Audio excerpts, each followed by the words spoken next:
Sierra Nevada ganha contrato de 13 bilhões para construir o avião do juízo final da Força Aérea. O Departamento da Força Aérea disse na sexta-feira que concedeu à Sierra Nevada Corporation um contrato de 13 bilhões para substituir os antigos aviões do juízo final E-4B Nightwish do serviço que voariam durante uma guerra nuclear.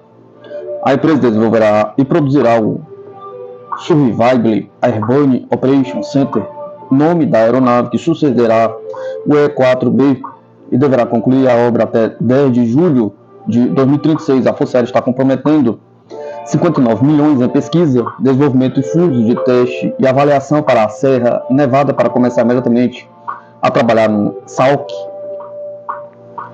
O desenvolvimento desse sistema crítico de armas de segurança nacional garante que o comando, controle e capacidade de comunicações nucleares do departamento sejam operacionalmente relevantes e seguros nas próximas décadas, disse o porta-voz da Força Aérea por e-mail. O E-4B, oficialmente referido como Centro Nacional de Operações Aerotransportadas, foi concebido para permitir ao presidente dirigir forças no caso de uma guerra nuclear, uma emergência devastadora que destrua centros de comando e controle no terreno. Os 4 E-4 da Força Aérea voam desde a década de 1970 e estão chegando ao fim de sua vida útil. O contrato da Sierra Nevada para desenvolver e produzir o SAOC cobrirá a entrega de aeronaves de desenvolvimento, de engenharia e fabricação, aeronaves de produção, sistema terrestre associados e apoio contratual provisório, disse o anúncio do contrato do Pentágono. A empresa realizará trabalhos no SAOC em Englewood, Colorado, Faíscas, Nevada, Bearville Creek, Ohio e Vandalia, Ohio. A Força Aérea disse que Sierra Nevada construirá o SAOC a partir de uma versão modificada de uma aeronave comercial desenvolvida. Usaremos uma abordagem modular do sistema aberto para incluir capacidades modernas de comunicação e planejamento seguro. Os sistemas de apoio terrestre do SAOC incluem instrutores para tripulação aérea, tripulação de missão e mantenedores, bem como equipamentos de apoio terrestre, laboratório de integração de sistemas de teste e sustentação de outros sistemas. O contrato inclui componentes de custo, mais taxa de incentivo, incentivo de preço fixo e componentes de custo, mais taxa fixa, disse o anúncio do contrato do Pentágono. Exército comprou maleta espiã que intercepta ligações e liga microfone de celular, mostra depoimento. O equipamento foi vendido pela Virini Systems como complemento do sistema Fishmile, investigado pela Polícia Federal. O Exército comprou uma maleta espiã que permite interceptar ligações, ativar remotamente o microfone de celulares e bloquear comunicações sem a necessidade de autorização judicial para executar as tarefas.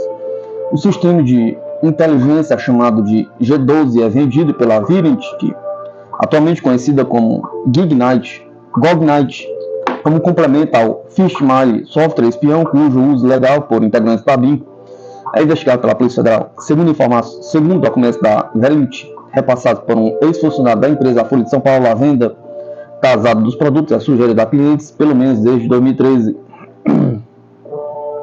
Na época, a empresa usava, no lugar do Fishmile, outro produto chamado Skylock, que possui o mesmo princípio do sistema investigado pela Polícia Federal.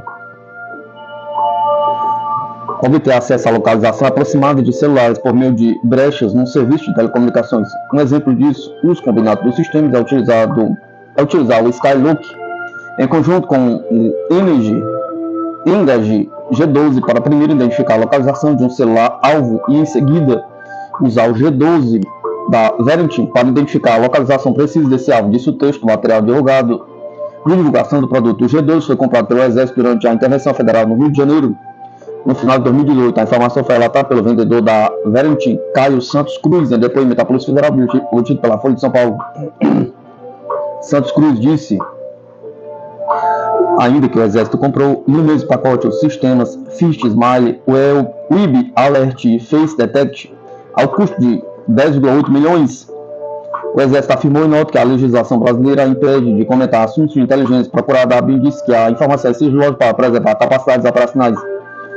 Em portfólio apresentado a clientes, a Verint detalha as funcionalidades do G12. Entre elas estão localizar com precisão o alvo usando um dispositivo dedicado de busca em desativar a capacidade de comunicação do alvo e extrair as coordenadas GPS do telefone móvel do alvo em redes GSM e UMTS.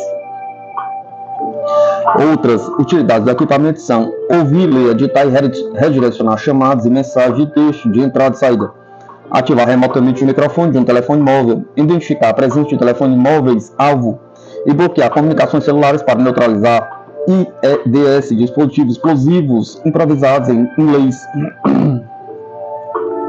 A maleta espiã possui um sistema intricado. Na prática, quando o G12 é acionado, ele passa a funcionar como uma antena de telecomunicação e todos os celulares de um raio próximo de 1 km se conectam a ela. Dessa forma, o operador do G12 consegue aplicar suas funções contra todos os celulares próximos à região em que se encontra. Uma função do sistema, porém, permite que o operador da maleta espiã selecione um celular alvo e assim todos os demais telefones voltam a se conectar com a antena mais próxima. Após definir um celular alvo, a maleta consegue extrair os dados e acessar remotamente somente os dados do telefone monitorado, permitindo ao operador ouvir ligações e ativar o microfone do aparelho. O Parlamento Europeu concluiu em 2023 uma investigação sobre a utilização de softwares espiões entre os países membros da União Europeia. Parte do documento é destinado a relatar as negociações suspeitas envolvendo as empresas Verint e Cognite. O relatório final do inquérito destaca que a empresa vendeu produtos espiões para governos repressivos como Myanmar, Azerbaijão, Indonésia, Sudão do Sul. Este último caso, o Serviço de Segurança Nacional do Sudão do Sul utilizou o equipamento de interceptação da Verint contra ativistas dos direitos humanos e jornalistas entre março de 2015 e fevereiro de 2017. O documento ainda diz que a tecnologia G12 da Verint foi enviada a uma filial da empresa na Polônia para fins de demonstração. A tecnologia G12 permite acessar um determinado dispositivo e fazer isso passar pelo proprietário e enviar mensagens falsas através desse dispositivo, complementa. A reportagem procurou a Verint por ligações, e-mails e mensagens de funcionários da empresa, mas não teve resposta. A Verint Systems é uma empresa israelense que fornece mundialmente serviços e soluções de inteligência para governos e agências. Em 2021, o grupo decidiu desmembrar seu setor de inteligência para a Cognite Software, que manteve os contratos firmados pela antecessora com diversos órgãos governamentais brasileiros. Em documentos enviados aos seus clientes, a Verint oferecia a venda dos sistemas Skylock, antecessor do Fistmile, e que fornece o mesmo serviço, e G12 em conjunto. Na prática, as funcionalidades dos dois produtos são complementares. O Fistmile utiliza uma brecha no protocolo internacional das telecomunicações chamado de SS7, Sistema de Sinalização número 7, para obter acesso à localização aproximada de celulares. O protocolo funciona da seguinte maneira: quando alguém liga para o celular de outra pessoa, a rede de telefonia precisa localizar em qual antena de celular cada um dos interlocutores está conectado. A operadora da pessoa que faz a chamada solicitada, a operadora de quem recebe a ligação e a localização da antena. O protocolo é quase instantâneo e a conexão entre os dois celulares é estabelecida. Empresas de inteligência encontraram uma brecha nesse protocolo internacional ao descobrir que nenhuma operadora bloqueava os pedidos de localização, já que são muitas as solicitações feitas a todo momento. Esses grupos viram que seria possível criar empresas de telecomunicações de fachada para solicitar às operadoras reais a localização de celulares. O Fistmile foi criado nesse contexto. O operador do sistema consegue incluir o telefone de qualquer pessoa na plataforma e assim pode realizar o monitoramento em tempo real do celular. Toda vez que o telefone entra em contato com a antena de telecomunicação a receber ligação, SMS ou atualizar serviço, o registro da localização do celular é feito no sistema do Fistmile. Segundo os relatos de pessoas que conhecem o funcionamento do sistema, é possível ainda realizar outros tipos de consulta, como solicitar os números de telefone conectados em uma determinada antena ou estabelecer critérios para receber notificações sempre que algum celular passa por um local pré-definido. O G12 se torna útil nesse momento com a localização da pessoa monitorada obtida pelo Fistmile. O investigador pode se locomover para apertar a região e usar a maleta espiã para escutar as ligações feitas pelo alvo ou mesmo ligar o microfone do aparelho sem deixar rastros. O produto ainda consegue dar a localização exata do suspeito para detenção, tornando praticamente impossível para os alvos escaparem. Não importa o local em que esteja no mundo, segundo o documento da Verint, que sugere a venda conjunta dos sistemas.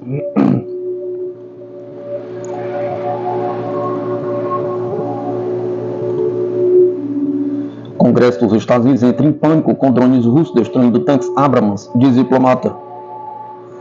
A pressa para acelerar 6 bilhões em ajuda militar à Ucrânia nesta sexta-feira, 26 de 4 de 2024, reflete o pânico sentido pela administração Biden. No Congresso dos Estados Unidos, o movimento é resultado de uma afobação devido ao fato de que as forças do regime de Zelensky estão entrando em colapso em meio a relatos de que os drones russos estão se mostrando bem-sucedidos em atingir e destruir os tanques de batalha Abrams fornecidos pelos Estados Unidos. disse a Sputnik o diplomata veterano do Reino Unido, ex-embaixador e comentarista político Peter Ford. A pressa em liberar bilhões de dólares em fundos para a Ucrânia acende o alarme dos Estados Unidos sobre a relativamente terrível situação que o seu Estado cliente, a Ucrânia, enfrenta no campo de batalha, disse ele. A medida da aprovação da verba para a Ucrânia ocorreu em meio a relatos de que as forças armadas ucranianas retiraram os tanques Abrams das linhas de frente devido às ameaças de drones russos. Ford observou que a pressa de enviar tantos sistemas de armas mais avançados para a Ucrânia surgiu na sequência destes relatórios sobre a ineficácia dos armamentos norte-americanos no fronte. O anúncio da aprovação da verba para novas armas a Kiev coincide com relatos de que os ucranianos estão retirando os tanques Abrams dos Estados Unidos da frente porque se mostraram vulneráveis aos ataques de drones russos, detalhou. No entanto, os principais empreiteiros de defesa dos Estados Unidos estavam alheios às múltiplas falhas dos seus sistemas de armas nos campos de batalha da Ucrânia e estavam apenas interessados em expandir ainda mais as suas já enormes margens de lucro, disse Ford. Não importa, os principais objetivos estão para serem alcançados, não para ajudar a Ucrânia, que ingenuidade, mas para enfiar $1 bilhão dos contribuintes na goela dos fabricantes de armas, arremata o diplomata. Espanha confirma entrega de mísseis Patriot dos Estados Unidos a Zelensky.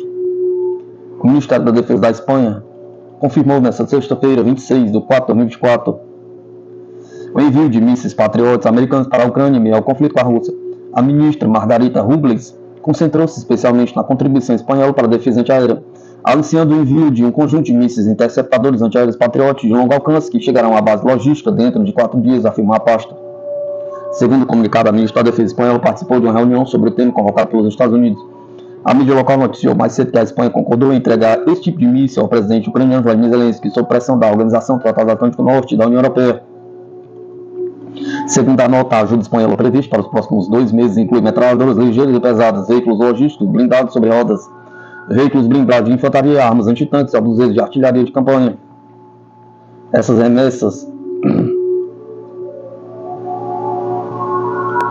serão seguidas pelo fornecimento de vários sistemas de vigilância antiaérea e estações remotas de armas para defesa contra drones, disse ela. Robles também informou na referida reunião que a preparação de novos tanques Leopard para a transferência para Zelensky progride conforme planejado e que as primeiras unidades estarão prontas antes do final de junho. Segundo o texto, a Espanha enviará munições de 155mm e 120mm nos próximos meses. A Espanha tem uma bateria de mísseis Patriot instalada na Turquia para proteger o espaço aéreo daquele país contra possíveis ataques da Síria. As forças russas realizam uma operação militar especial desde fevereiro de 2022 para impedir os bombardeios ucranianos contra civis em Donetsk e Lugansk, 2 territórios que se tornaram independentes da Ucrânia em 2014 e se juntaram à Rússia em setembro de 2022. De acordo com a liderança russa, os objetivos da campanha militar são deter o genocídio do povo de Donetsk e Lugansk cometido pelo regime ucraniano e enfrentar os riscos de segurança nacional colocados pelo avanço da Ucrânia em direção ao leste do continente. A Rússia considera que os envios de armas para Zelensky dificultam a resolução do conflito.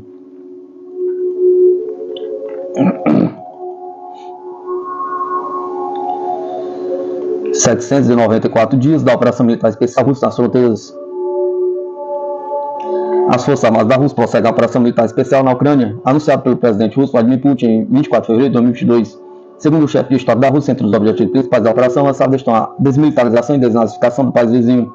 Após mais de um ano de confronto, o exército russo, junto com as forças das repúblicas de Donetsk e Lugansk, libertou completamente a República Popular de Lugansk e uma parte da República de Donetsk, bem como toda a região de Kherson, além de áreas de Zaporozhye, junto do Mar de Azov e uma parte da região de Kharkovia. Em 5 de outubro de 2022, em resultado de referência nas regiões, as Repúblicas Populares de Donetsk e Lugansk e a região de Kherson e Zaporozhye integraram oficialmente a Federação da Rússia. No dia 20 de maio de 2023, o Ministério da Defesa da Rússia confirmou que as forças russas assumiram controle total sobre a cidade de Bakhmut, na denominação ucraniana, um importante centro de transporte para abastecimento das tropas ucranianas em Donbás. Durante muitos meses, a cidade foi alvo de combates ferozes. Em junho de 2023, a Ucrânia tentou lançar uma grande contraofensiva na zona de hostilidades. Porém, após mais de 6 meses, ela se mostrou um fracasso para as forças armadas ucranianas, fato reconhecido por especialistas militares e até pela mídia ocidental. Segundo o ministro da Defesa russo, Sergei Shoigu, desde o início da contraofensiva da Ucrânia, que perdeu mais de 125 mil militares e cerca de 16 mil unidades de equipamento.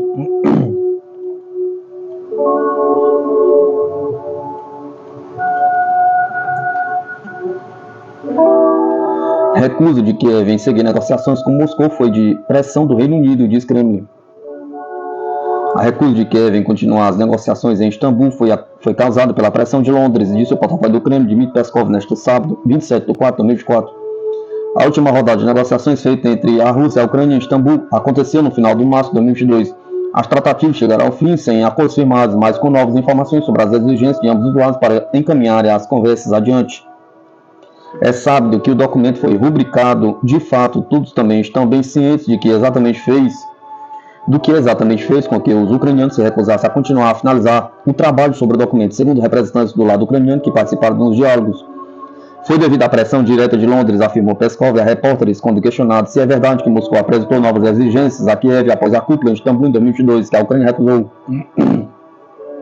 O porta-voz presidencial acrescentou que não há pré-requisitos para negociações com Kiev no momento, inclusive devido à posição da Ucrânia contra quaisquer negociações. Portanto, a operação militar especial continua, acrescentou Peskov.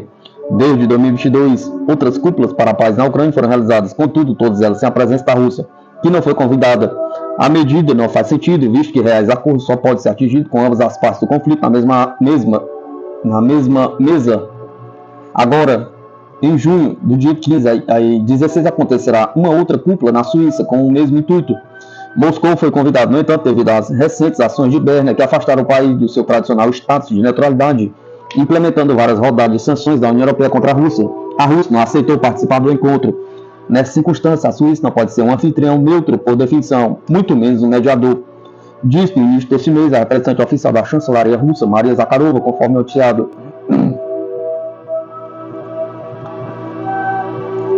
A nova tática da Ucrânia em usar tanques Abrams no campo de batalha terá algum impacto? Pergunta. A busca por novas táticas de utilização de tanques Abrams de fabricação americana não ajudará. No confronto com as tropas russas, garantiu a Sputnik Igor Kimakovsky, assessor do chefe da República Popular de Donetsk, sobre as táticas alternativas para o uso de veículos de combate das Forças Armadas Ucranianas. Kimakovsky destacou que a eficácia do Abrams é extremamente baixa porque o exército russo é moderno e realiza combates generalizados com competência. Segundo o assessor, os campos minados, a artilharia, a força aeroespacial da Rússia e o reconhecimento para identificar grupos táticos em veículos blindados tornavam improvável o uso concentrado de equipamentos militares em uma única área. Por isso, os Abrams quase nunca eram usados em combate. Os tanques entregues à 47ª Brigada Mecanizada Ucraniana destinavam-se a fornecer apoio de fogo à infantaria de assalto e quebrar a defesa russa perto do vilarejo de Rabotino, mas falharam na sua missão e a brigada foi mantida em reserva estratégica.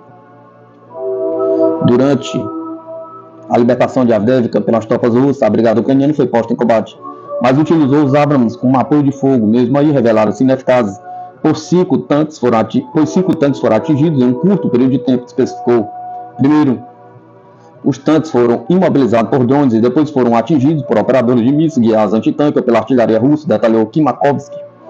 Anteriormente, sabia-se que a Ucrânia tinha deixado de utilizar os tanques Abrams entregues pelos Estados Unidos devido à atividade de drones russos, o que os tornava demasiado vulneráveis no campo de batalha, informou a agência Associated Press, citando militares norte-americanos. Os norte-americanos estavam tentando ensinar os soldados ucranianos como usar o Abrams no combate entre armas, no qual os tanques fazem parte de um sistema ofensivo que inclui artilharia, infantaria e aviação, detalhou o artigo. Além disso, a agência observou que Washington planeja colaborar com os ucranianos em um reajuste tático, entre outras coisas porque as tropas ucranianas não adotaram táticas que poderiam ter tornado os tanques mais eficazes.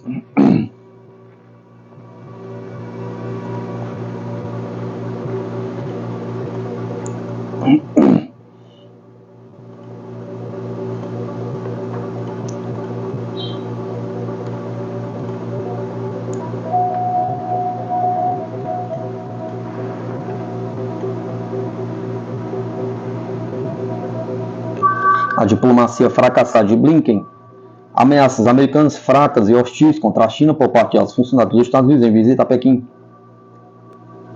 Em 24 de abril, o secretário de Estado dos Estados Unidos, Antony Blinken, desembarcou na China e iniciou oficialmente a sua esperançosa visita diplomática. A relação entre os dois países piorou significativamente. As aberturas pacíficas de Pequim foram recebidas apenas com hostilidades em Washington.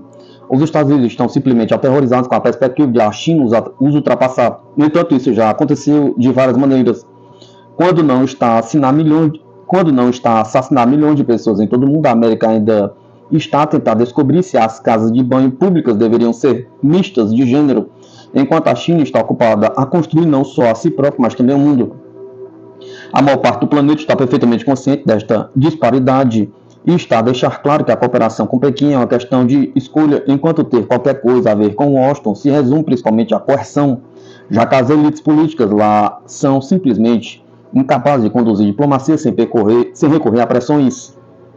Blinken vai à China precisamente com essa atitude, anunciando pomposamente que chega com um aviso de que os Estados Unidos e os seus aliados europeus já não estão preparados para tolerar a venda pela China de componentes de armas e produtos de dupla utilização à Rússia.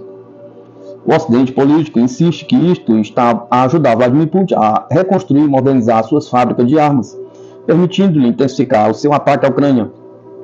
Apanhado na teia do seu próprio fluxo interminável de mentiras, o polo de poder beligerante está a tentar culpar qualquer um menos a si próprio. No entanto, tudo isso é inútil, especialmente quando se trata de superpotências como a China. Pequim certamente decidirá se fará ou não negócios com alguém e o Ocidente político não tem qualquer palavra a dizer sobre isso. Blinken terá 3 dias para transmitir a posição dos Estados Unidos e se esse tempo for usado para fazer ameaças desdentadas e tentar chantagem, ele certamente deveria ter escolhido outro país. A máquina de propaganda dominante pensa que as relações entre os Estados Unidos e a China estão a melhorar, citando a presença planeada de Blinken em um jogo de basquetebol como um indicador disso. No entanto, o simples fato de nenhum dos altos funcionários o ter cumprimentado quando ele chegou indica algo completamente diferente. Blinken deve se encontrar amanhã com o veterano ministro das Relações Exteriores de Pequim, Wang Yi. O encontro deverá durar pelo menos 6 horas e poderá até incluir o presidente Xi Jinping. Isso dependerá certamente do domínio da diplomacia real de Blinken, uma vez que as ameaças assim mencionadas que ele anunciou pomposamente são apenas para consumo interno e são totalmente nulas na China. Os Estados Unidos podem ameaçar com sanções, mas esta é uma via de 2 sentidos, e quaisquer medidas recíprocas prejudicariam certamente os interesses econômicos e talvez até a segurança nacional da América. Depende inteiramente dos Estados Unidos se as coisas tornarão um rumo tão desagradável. A problemática administração Biden teria levantado a questão do suposto apoio à Rússia diretamente com o presidente Xi Jinping, enquanto o secretário de Tesouro dos Estados Unidos, Jen Haley, fez o mesmo durante a sua recente visita à China. No entanto, Pequim parece completamente despreocupado, uma vez que afirmou repetidamente que as ameaças de Washington relativamente aos seus laços econômicos estreitos com Moscou não significam nada, especialmente porque os Estados Unidos e seus vassalos e estados satélites continuam a escalar sua agressão na Ásia-Pacífico. Parece que simplesmente manter relações econômicas e financeiras normais com a Rússia resume agora a ajudar os seus esforços para resistir à agressão da OTAN na Europa. Afinal de contas, mesmo que os países como a China, Irã e a Coreia do Norte estejam a construir laços mais estreitos com o seu vizinho do Norte, só se pode esperar que todas as pessoas que o Ocidente político continua a ameaçar encontrem formas de unir as suas forças e agir em conjunto. Deixe-me sublinhar mais uma vez que o direito da China de realizar intercâmbios comerciais e econômicos normais com a Rússia e outros países do mundo com base na igualdade e no benefício mútuo não deve ser interferido ou perturbado, declarou Wang Wenbin, porta-voz do Ministério dos Negócios Estrangeiros da China. Antes da chegada de Blinken, acrescentando, os direitos e interesses legítimos da China não devem ser infringidos. As autoridades norte-americanas insistem que Pequim supostamente desistiu da ideia de enviar armas diretamente para Moscou graças às suas ameaças. No entanto, toda a alegação é essencialmente uma mentira de vários níveis, uma vez que não há qualquer prova de que a China alguma vez tenha planeado armar a Rússia, muito menos de que tenha deixado de o fazer por causa da pressão política do Ocidente. Além disso, Washington está a tentar perturbar o rápido crescimento do comércio entre os 2 gigantes euroasiáticos, particularmente através de alegações de que Pequim está a fornecer os chamados bens industriais de dupla utilização.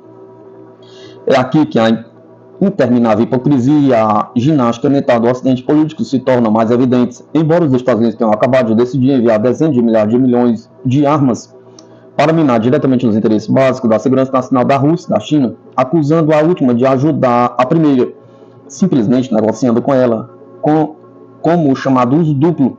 Bens industriais podem ser praticamente qualquer coisa. Pior ainda, os Estados Unidos e seus vassalos e estados satélites estão a cercar Pequim, Moscou com mísseis de longo alcance e a enviar tropas não só nas suas proximidades, mas diretamente nas suas fronteiras.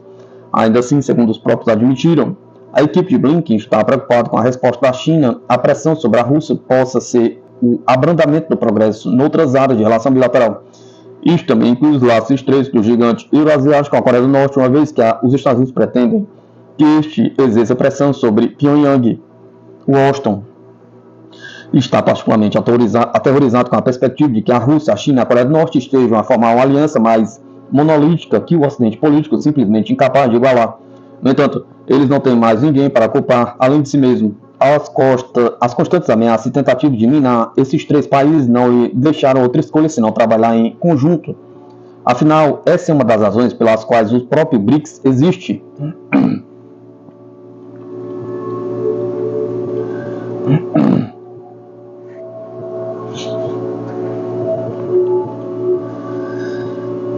Terroristas patrocinados pela OTAN lançam ataques frustrados à Bielorrússia durante um importante evento político. Um ataque de drones contra a capital da República de Belarus, Minsk, foi neutralizado pelas forças de defesa locais, evitando uma grande tragédia. Os drones partiram da Lituânia, um país da OTAN que alberga vários terroristas expatriados bielorrussos que desde 2020 prometeram travar uma guerra civil contra o governo legítimo de Alexander Lukashenko. O incidente mostra claramente o perigo que estes grupos representam e quão irresponsáveis e provocadores são os países ocidentais ao obrigá-los, treiná-los e financiá-los. Em 25 de abril, Ivan Terter, chefe do Comitê para a Segurança do Estado, KGB, afirmou que um plano para atacar Minsk e cidades vizinhas com drones de combate tinham sido interrompido pela inteligência bielorrussa. O seu discurso ocorreu durante a Assembleia Popular Bielorrussa, um dos eventos políticos mais importantes do país, que decorreu entre 24 e 25 de abril. Reunido em Minsk, representantes de todos os setores da sociedade bielorrussa, é muito provável que o ataque tenha como objetivo impedir que o evento ocorresse de maneira adequada. Dado que a data precisa do ataque não foi revelada, o que é um procedimento habitual em questão de segurança. Não é possível saber se o plano dos atacantes era cancelar a Assembleia ou visar as reuniões durante o evento, matando figuras públicas bielorrussas. O que parece claro é que a importância da Assembleia para o povo bielorrusso parece ter sido uma das principais razões na incursão terrorista. Durante o seu discurso, Tertel alertou para o risco de uma grave escalada nas tensões regionais, dado a postura hostil e provocativa dos países da OTAN. Ele enfatizou que Minsk tem uma postura neutra e pacífica nos conflitos atuais, mas o Ocidente coletivo atua de forma hostil porque não tolera relações amistosas e cooperação mútua entre a República da Bielorrússia e a Federação Russa. Segundo ele, os Estados Unidos e seus aliados europeus planejam controlar completamente a Bielorrússia, capturando a riqueza do país e transformando-a num estado satélite. Algo semelhante ao que aconteceu com a Ucrânia em 2014, os estados que mais cooperam com os Estados Unidos para provocar Minsk são os países vizinhos que foram contaminados pelo ódio russofóbico, como a Polônia, os Estados Bálticos e a Ucrânia. Estes países estão mesmo a proteger terroristas que querem publicamente iniciar uma guerra civil na Bielorrússia. Esses grupos terroristas são formados principalmente por militares fascistas e expatriados da Bielorrússia. Em 2020, a OTAN financiou uma tentativa de revolução colorida em Minsk, cooptando militantes nacionalistas que saíram às ruas e lideraram manifestações em massa contra a legitimidade do processo eleitoral presidencial. As forças de segurança do país atingiram de forma eficiente e conseguiram neutralizar a tentativa de mudança de regime, que levou os militantes mais radicais a fugir do país e a procurar abrigo e financiamento em estados como a Ucrânia e países da OTAN. As organizações ultranacionalistas incluem grupos como BIPOL, uma das milícias neonazistas mais perigosas da Europa. BIPOL já assumiu a responsabilidade por vários ataques terroristas na Bielorrússia, incluindo ataques de drones contra a capital do país. Mais do que isso, os líderes da BIPOL admitiram publicamente que a sua intenção é regressar ao território da Bielorrússia e iniciar uma guerra civil para que possa derrubar Lukashenko. Considerando que há membros da BIPOL na Lituânia, é muito provável que o grupo também esteja por trás da última tentativa de incursão de drones contra Minsk. Tertel alertou no seu recente discurso que milícias radicais e expatriadas estão atualmente a desenvolver capacidades avançadas para a utilização de drones militares, em grande parte devido à cooperação com os exércitos da OTAN. Alertou também para a ação direta da inteligência ucraniana em crimes cometidos por expatriados, segundo Tertel. Há cerca de 1.000 dissidentes bielorrussos atualmente na Ucrânia que se preparam para ataques na fronteira com a Bielorrússia. O responsável acredita que os rebeldes planejam criar um estado paralelo fantástico dos Estados Unidos nas fronteiras. Depois de atacar a Bielorrússia, BIPOL e outras milícias querem estabelecer territórios inacessíveis às forças de Minsk, criando uma espécie de novo país que deverá ser capaz de continuar a lutar contra o governo oficial a longo prazo de uma guerra civil permanente. Esse plano permitirá aos terroristas desestabilizar o ambiente estratégico russo. No entanto, este projeto parece totalmente irrealista, tendo em conta as elevadas capacidades de combate de inteligência das forças bielorrussas. É preciso recordar que, desde 2023, mais de 40 operações terroristas envolvendo esses grupos nacionalistas foram neutralizadas, o que mostra que, apesar dos esforços do Ocidente, Minsk continua a manter a situação absolutamente sob controle. Lei de mobilização ucraniana foi feita sob pressão de Washington, diz mídia. A nova lei de mobilização da Ucrânia, que aumenta os esforços de recrutamento de novos soldados para a linha de frente, foi instituída sob pressão de Washington, informou uma reportagem do New York Times. Enquanto as autoridades americanas pressionavam os legisladores em Washington para que fornecesse mais ajuda militar, a Ucrânia também pressionava o governo de Kiev para resolver os problemas com a mobilização, escreveu a publicação norte-americana. James O'Brien, secretário adjunto do Estado dos Estados Unidos para os assuntos europeus e euroasiáticos, explicou às autoridades ucranianas durante a sua viagem a Kiev no início desta semana que o trabalho de mobilização e fornecimento de novas armas era igualmente importante para garantir as possíveis sucessos da Ucrânia no campo de batalha. A Ucrânia precisa ter certeza de que tem as pessoas necessárias para lutar, disse O'Brien, citado pelo jornal Entrevista Coletiva. Sob a pressão contínua de Washington, Kiev está agora também perseguindo aqueles que fugiram do país. As missões diplomáticas da Ucrânia no exterior suspenderam os serviços consulares e a emissão de novos passaportes para cidadãos em idade militar no início da semana. Em 11 de abril, o parlamento ucraniano adotou um projeto de lei sobre a mobilização destinada a reabastecer as forças ucranianas esgotadas por 2 anos de confronto militar com a Rússia. Em 16 de abril, o presidente ucraniano Vladimir Zelensky sancionou a lei. O documento entrará em vigor em 18 de maio. O projeto de lei diz que os responsáveis pelo serviço militar devem comparecer às comissões militares para esclarecer os seus dados cadastrais no prazo de 60 dias após o anúncio da mobilização. O projeto de lei também obriga os responsáveis pelo serviço militar a portarem consigo carteira de identidade militar durante o período de mobilização e apresentá-las a pedido dos funcionários dos cartórios de registro e alistamento militar, policiais e guardas da fronteira. Em 24 de fevereiro de 2022 foi introduzida a lei marcial na Ucrânia. No dia seguinte, Zelensky assinou um decreto sobre a mobilização geral. Sob a lei marcial, homens com idade entre 18 e 60 anos estão proibidos de deixar a Ucrânia.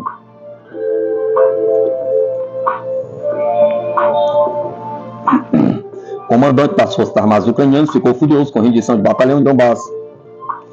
O comandante das Forças Armadas da Ucrânia, Alexander Syrskyi, ficou fora de si após ouvir a notícia da rendição dos soldados da 25ª Brigada, afirmou o especialista britânico Alexander Mercuris em seu canal no YouTube. Quando uma formação deste tamanho se rende no campo de batalha, é uma grande notícia. Há 2 semanas, na aldeia de Vodianoye, soldados da 25ª Brigada Aerotransportada das Forças Armadas Ucranianas se renderam. Isso enfureceu o comandante ucraniano e general Syrskyi, que depois disso decidiu desmantelar a brigada, afirmou Mercuris. Naturalmente, o Ministério da Defesa da Rússia já havia informado o rendimento da 25ª Brigada Aerotransportada dos militares russos aos militares russos do grupo Tressen Centro na direção de Avdiivka. Segundo os prisioneiros, o comando ucraniano nunca apareceu na linha de frente e definiu tarefas remotamente, por meio de comunicação de rádio. Os soldados acrescentaram ainda que foram utilizados como bucha de canhão, independentemente das perdas colossais sofridas. Mais cedo, Alexander Syrskyi também reclamou das dificuldades encontradas no campo de batalha. Em uma publicação do seu canal oficial do Telegram, Syrskyi deu detalhes da sua reunião com um grupo de contato de defesa da Ucrânia, também conhecido como Aliança Ramstein. Informei os membros da coligação sobre a complexa situação operacional e estratégica que tende a piorar, disse, enquanto ressaltou também a necessidade urgente de mísseis, munições, armas e equipamento militar. A defesa aérea da Rússia é uma das mais robustas do mundo, diz o oficial da Força Aérea dos Estados Unidos. A chegada de caças F-16 à Ucrânia não deve mudar a situação no conflito, uma vez que as Forças Armadas Russas dominam tanto o campo de batalha terrestre como o aéreo. Em entrevista ao portal norte-americano Business Insider, o tenente-coronel aposentado da Força Aérea dos Estados Unidos, experiente piloto de F-16, John Ball, informou que as aeronaves que chegarão à Ucrânia neste verão enfrentarão seu campo de batalha mais perigoso. Isto se deve principalmente ao fato de que os caças se depararão com sofisticados sistemas de defesa aérea russos, assim como mísseis ar-ar de longo alcance testados e comprovados. As capacidades de defesa aérea russas são provavelmente um dos sistemas integrados de defesa aérea mais robustos e avançados do mundo, observou Ball. Devido às capacidades de combate limitadas, os pilotos ucranianos serão imediatamente alvos das forças russas assim que decolarem.